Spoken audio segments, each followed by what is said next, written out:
बच्चों, कृषिकाः कर्मवीराः, जो किसान होते हैं, कृषक होते हैं, वे कर्मवीर होते हैं। यह जो हमारा 10वां पाठ है, इसके अंतर्गत पहले श्लोक में हमने पढ़ा कि चाहे सूर्य तपाए, चाहे बादल अत्यधिक जल बरसाए, किसान और उनकी पत्नी यानी महिला किसान निरंतर सर्दी में भी काम करते रहते हैं, यानी क्रियाशील रहते हैं।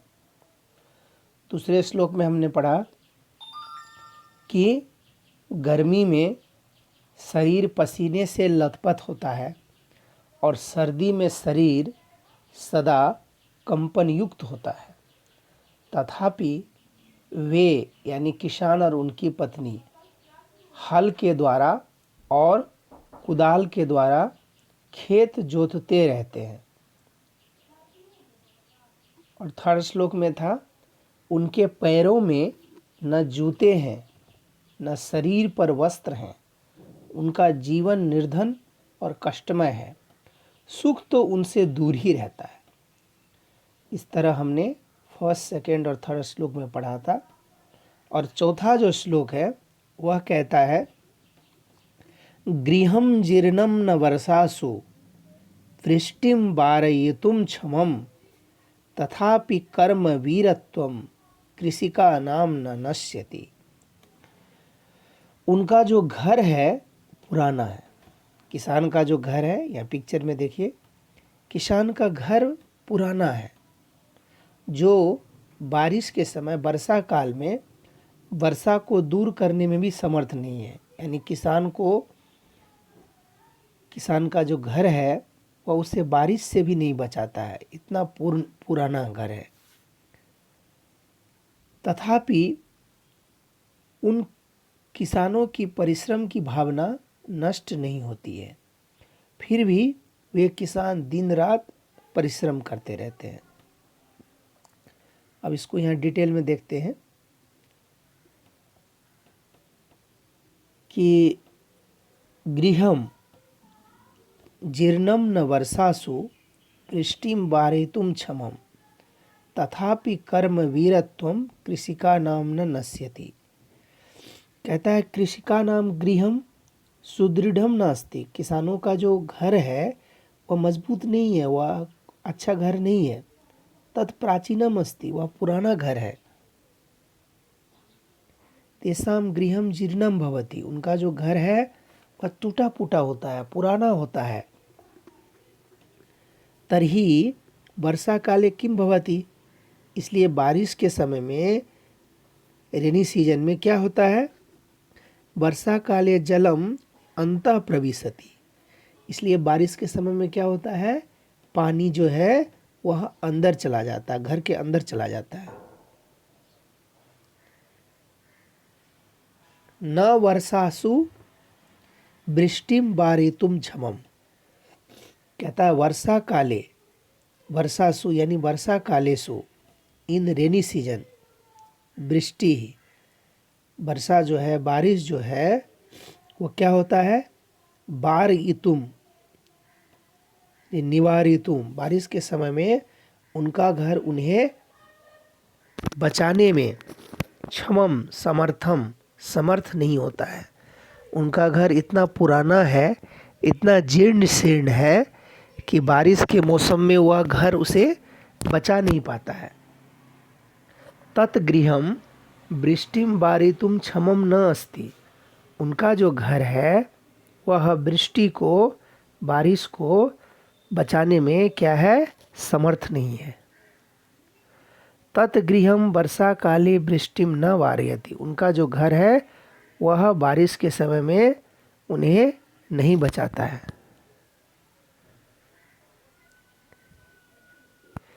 कृषिकाः क्रियाशीलाः भवन्ति। ये जो किसान है वे क्रियाशील होते हैं।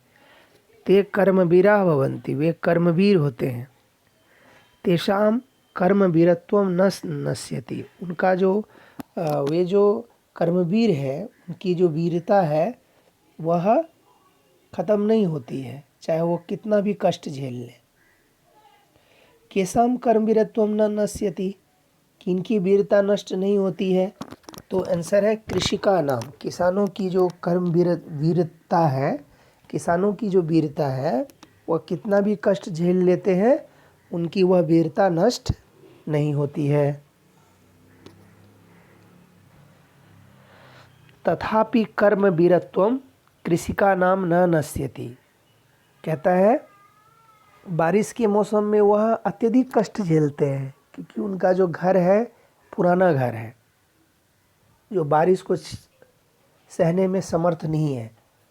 ऐसे घर में रहते हुए भी किसान जो है वह अपने धैर्य को नहीं खोता है और अपनी वीरता से उस समस्या का सामना करता है।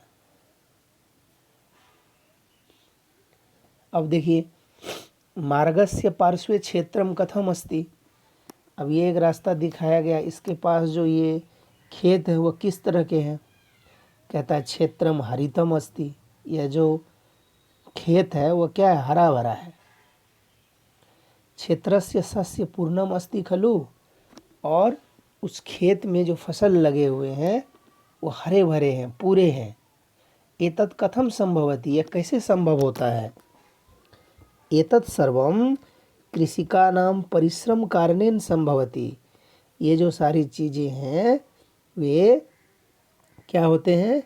किसानों के परिश्रम से संभव होते हैं।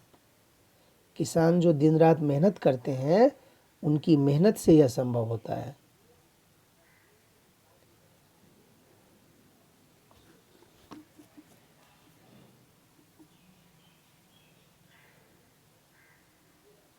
तयोः श्रमेण क्षेत्राणि सस्य पूर्णानि सर्वदा। धरित्री सरसा जाता या शुष्का कंटका वृता।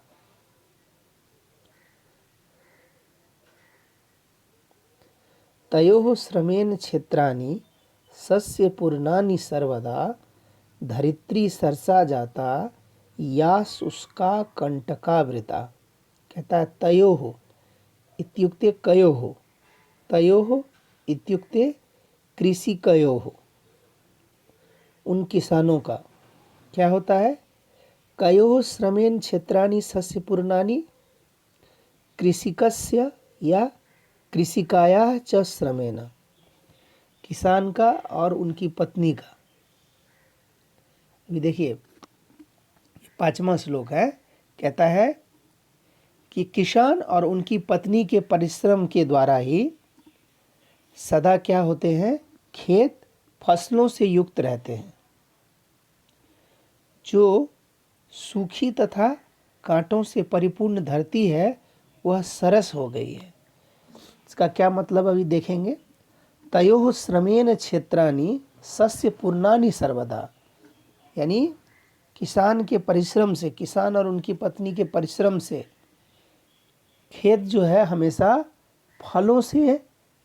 फसलों से भरे हुए हैं, फसल युक्त है, हरे भरे हैं। धरित्री सरसा जाता या शुष्का कंटका वृता।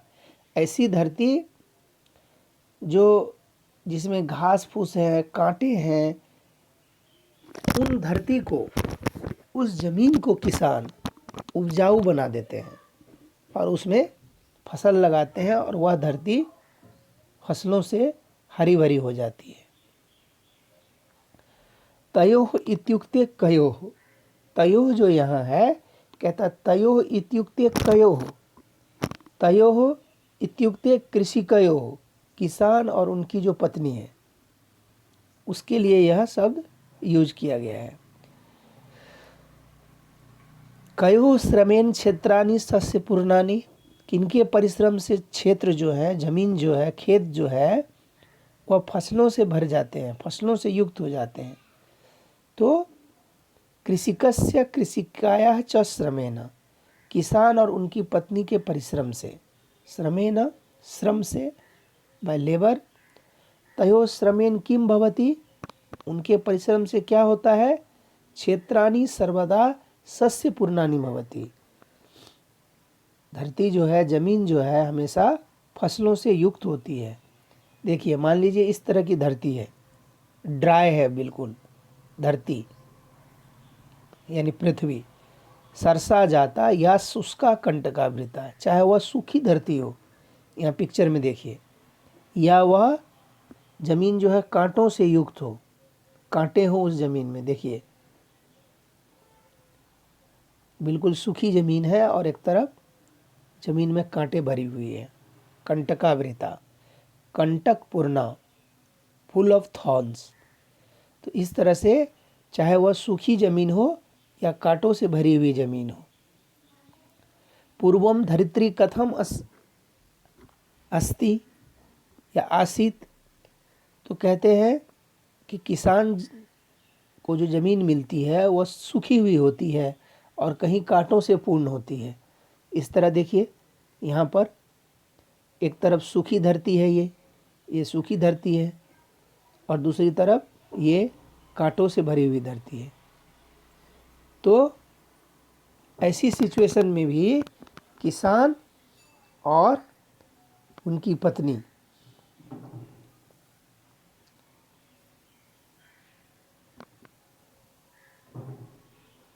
देखिए इधर एक तरफ ये सूखी धरती है और दूसरी तरफ कांटों से भरी हुई धरती है। इन दोनों सिचुएशन में किसान क्या करता है,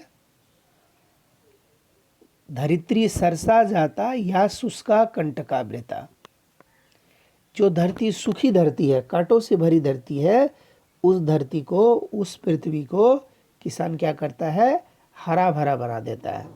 इस तरह से बना देता है। इस पिक्चर में देखिए, इदानीम कथम अस्ति, सरसा अस्ति, सरसा यानी रस सहिता, हरा भरा।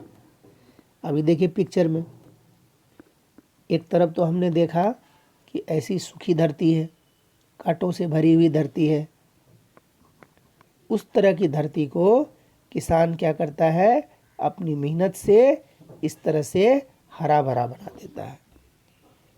अब यह क्वेश्चन करता है, कयोः श्रमेण, किसके परिश्रम से, तो कृषि कयोः श्रमेण, किसान और उनकी पत्नी के परिश्रम से धरती क्या हो जाती है, हरी भरी हो जाती है। देखिए धरती बिल्कुल हरी भरी हो गई।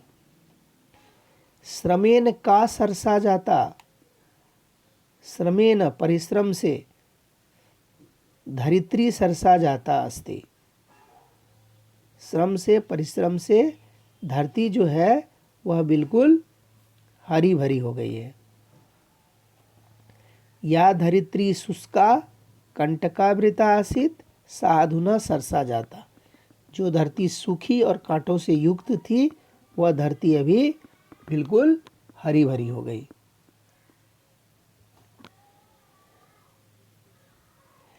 कृषिकाः, अब यहाँ पर किसान की प्रशंसा की जा रही है। कृषिकाः परिश्रमं कुर्वन्ति, किसान जो है वो परिश्रम करता है। ते किम किम उत्पादयन्ति, वह क्या क्या उपजाता है, तो कहता है साकम अन्नम धान्यम च उत्पादयन्ति, वह साग सब्जी उपजाता है, गेहूँ चावल उपजाता है। तानि उत्पन्नानि किम कुर्वन्ति, किसान जो अपने खेत में चाहे वह धान गेहूँ उपजाता है या साग सब्जी उपजाता है, वह क्या करता है, वह स्वयं खुद खाता है क्या, स्वयं खादन्ति वा या इतरेभ्यः यच्छन्ति, वह खुद खाता है या दूसरों के लिए उपजाता है। तो उसी पर ये हमारा जो अंतिम श्लोक है उसी से रिलेटेड है। कहता है साकमन्नम फलम दुग्धम दत्वा सर्वेभ्य एव तो क्षुधा तृषा कुलो नित्यम विचित्रो जनपालको। वे दोनों, किसान और उनकी पत्नी जो है, वे दोनों क्या करते हैं, सभी मनुष्यों के लिए, सभी मानवों के लिए साग, अन्न, फल और दूध देकर विचित्र जनपालक भूख और प्यास से व्याकुल रहते हैं। वे खुद तो भूखे और प्यासे रहते हैं, लेकिन सभी के लिए क्या करते हैं, साग सब्जी उपजाते हैं, अन्न उपजाते हैं, फल उपजाते हैं और दूध का उत्पादन भी करते हैं और खुद भूखे रहते हैं। यह स्थिति है किसान की। देखिए, साकमन्नम, साकम अन्नम यानी सब्जियां और अन्न। वे क्या करते हैं, साकम यच्छतः हमें साग सब्जियां देते हैं, अन्नम यच्छतः अन्न देते हैं, फलम यच्छतः फल देते हैं, दुग्धम यच्छतः और दूध भी देते हैं, किसान दूध का उत्पादन भी करते हैं। इस तरह से कृषको सर्वेभ्यः किम किम यच्छतः, किसान जो है सभी के लिए क्या क्या देते हैं। तो आंसर है कृषको सर्वेभ्यः साकम फलम अन्नम दुग्धम च यच्छतः, किसान जो है सभी के लिए साग सब्जियां, फल, अन्न और दूध देते हैं, लेकिन खुद क्या करते हैं, खुद भूखे रहते हैं। क्षुधा तृषा कुलो नित्यम विचित्रो जनपालको। देखिए, तो कथम अस्ता, तो क्षुधा कुलो अस्ता, खुद वे भूखे हैं। पिक्चर में आप देख सकते हैं, खुद वे भूखे रहते हैं। क्षुधा मतलब बुभुक्षा, हंगर, भूख। तृषा यानी पिपासा, प्यास। आकुलो पीड़ितो, डिस्ट्रेस्ड। नित्यम ऑलवेज, वे हमेशा खुद भूखे और प्यासे रहते हैं और वे दूसरों के लिए साग, फल, सब्जियां उपजाते हैं। तो विचित्रो जनपालको अस्ता, वे इस तरह के हैं जो विचित्र हैं, जो सबको खाना खिलाते हैं, सबके लिए साग सब्जियां देते हैं, अन्न देते हैं, दूध देते हैं और खुद भूखे रहते हैं। सर्वेभ्यः अन्नम यच्छता, सभी के लिए अन्न देते हैं, इसीलिए अतः तो जनपालको अस्ता, इसीलिए वे क्या है, जनपालक हैं, लोगों के पालक हैं। किंतु स्वयं न खादन्ति, किंतु वे स्वयं नहीं खाते हैं। एतत् विचित्रम अस्ति, यह विचित्र है कि वे सबको खिलाते हैं, सबके लिए खाने की व्यवस्था करते हैं, लेकिन वे खुद भूखे रहते हैं।